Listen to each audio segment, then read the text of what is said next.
ये हमारा PHP का 12 लेक्चर है। इस लेक्चर के अंदर हम कर्ड का सेकंड पार्ट कवर करेंगे। कर्ड हमारे पास है क्या? कर्ड हमारे पास अब्रीविएशन है क्रिएट, रीड, अपडेट और डिलीट का। प्रीवियस लेक्चर के अंदर हमने फर्स्ट पार्ट क्रिएट को कवर कर लिया था। इस लेक्चर के अंदर हम इसके सेकंड पार्ट रीड को कवर करेंगे। रीड के लिए हम सेलेक्ट क्यूरी यूज़ करते हैं।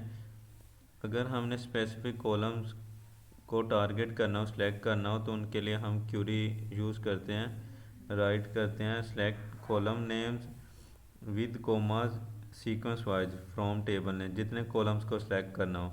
अगर ऑल कॉलम्स को सिलेक्ट करना हो तो उसके लिए हम यूज़ करते हैं select static from table name. इसको प्रैक्टिकली देखते हैं। सबसे पहले XAMPP कंट्रोल पैनल ओपन करें, अपाचे और MySQL को स्टार्ट करें, उसके बाद कोई एडिटर ओपन करें।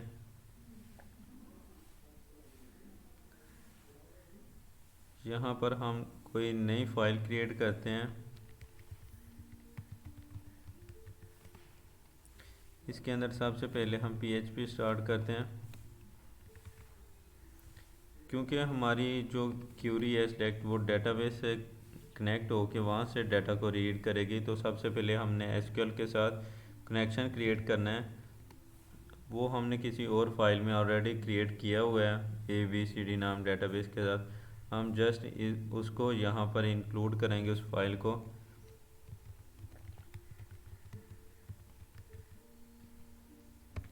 नेक्स्ट हम अपनी क्यूरी लिखते हैं, यहाँ पर वेरिएबल डिक्लेयर करते हैं और PHP की कमांड यूज़ करते हैं MySQLi underscore query parenthesis. First पर कनेक्शन आएगा, सेकंड पर क्यूरी आएगी। यहाँ पर अपनी क्यूरी राइट करें। हम यहाँ पर ऑल कॉलम्स को टारगेट करेंगे। सिलेक्ट फ्रॉम एम्प्लॉय नाम का हमारा टेबल है। लास्ट पर सेमी कॉलम। यहाँ पर कंडीशन लगा के डाटा चेक करते हैं।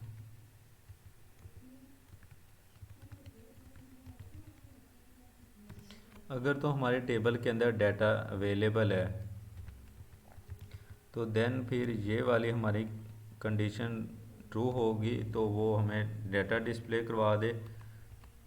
अगर हम टेबल के अंदर डाटा अवेलेबल नहीं है तो ये वाली हमारी फॉल्स कंडीशन रन हो जाए और हमें ये वाला मैसेज डिस्प्ले करवा दे।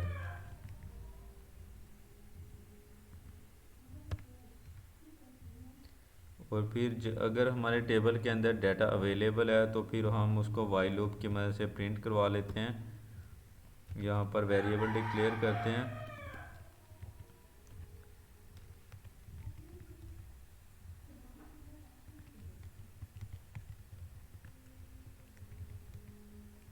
यहाँ पर अपना ये PHP की कमांड्स हैं MySQLi num rows, MySQLi fetch assoc। यहाँ पर अपना वेरिएबल पास करते हैं और फिर यहाँ पर अपने डाटा को प्रिंट करते हैं। ये डॉलर रो ये वाला वेरिएबल जिसके अंदर हमने डाटा स्टोर किया था, और आईडी यहाँ पर क्या करेगा कि हमारे पास डॉलर रो जो फर्स्ट आईडी होगी उसको प्रिंट कर देगा। फिर उसकी जो फर्स्ट रो का जो हमारे पास नेम है उसको प्रिंट कर देगा। फिर थर्ड पर उसकी ईमेल को, जब ये लूप एक बार कंप्लीट हो जाएगी फर्स्ट रो को कंप्लीट वो प्रिंट कर लेगी। फिर से वो सेकंड बार लूप स्टार्ट होगी, फिर से वो सेकंड रो को प्रिंट करेगी। जितना डाटा होगा उसको 1 बाय 1 रोज को प्रिंट करेगी। इसको रन करते हैं।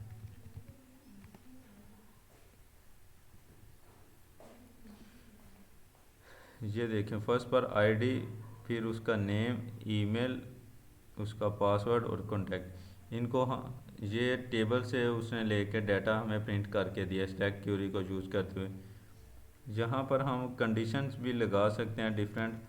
वेयर क्लास को यूज़ करते हैं वेयर, यहाँ पर नेम ऐड करते हैं। हमें वो वाले ओनली प्रिंट करके दे जिनका नेम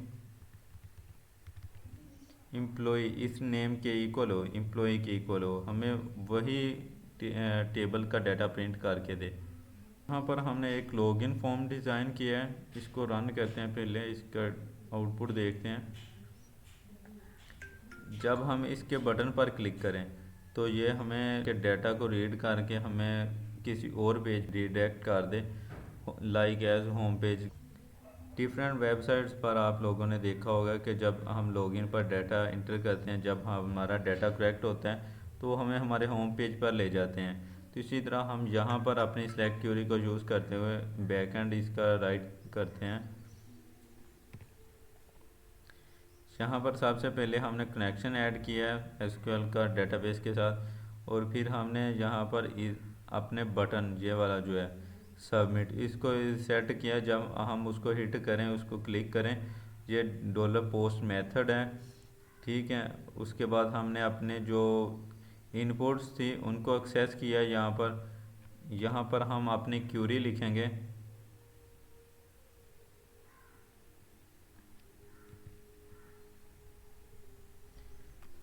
हम यहाँ पर डॉलर क्यूरी का वेरिएबल डिक्लेयर किया और क्यूरी को रन कर ले। मैं इसके like query PHP command use की। यहाँ पर हम सेलेक्ट फ्रॉम एम्प्लॉय टेबल से ईमेल को चेक करेंगे। ईमेल इक्वल, ये हमने किसके साथ चेक करनी है? इस ईमेल के साथ। ये वाला जो ईमेल है ये हमारे टेबल का कॉलम है।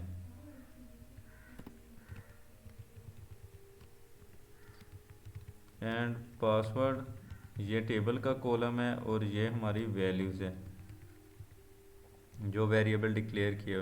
अगर डाटा किसी रो के साथ मैच करता है तो ये वाली कंडीशन रन हो जाए। एल्स,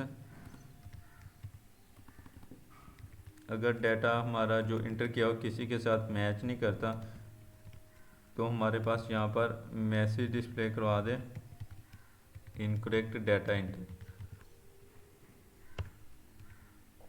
अगर हमारा डाटा जो इंटर कर रहा है यूज़र किसी भी रो के साथ टेबल के अंदर मैच करता है तो फिर उसको किसी दूसरे पेज पर रिडायरेक्ट करते हैं। उसके लिए हेडर को यूज़ करते हैं। यहाँ पर आएगा लोकेशन और फिर उस पेज का नाम, हम उसको select .php पेज पर रिडायरेक्ट कर रहे हैं। इसको रन करते हैं।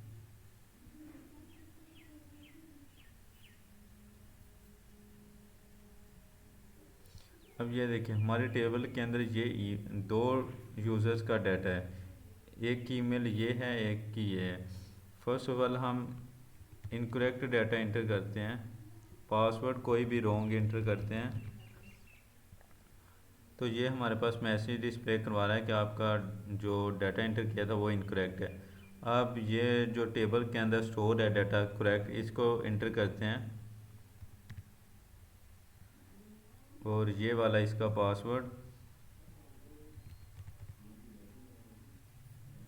अब देखिए उसने हमें रीडायरेक्ट कर दिया दूसरे होम पेज पर। डिफरेंट आप देखते हैं वेबसाइट पर जहाँ पर लॉगिन पेजेस बने हुए हैं वहाँ पर बैकएंड पर सिलेक्ट क्यूरी ही यूज़ कर रहे होते हैं। इसको हम अपनी कंडीशन के अकॉर्डिंग यूज़ करते हैं।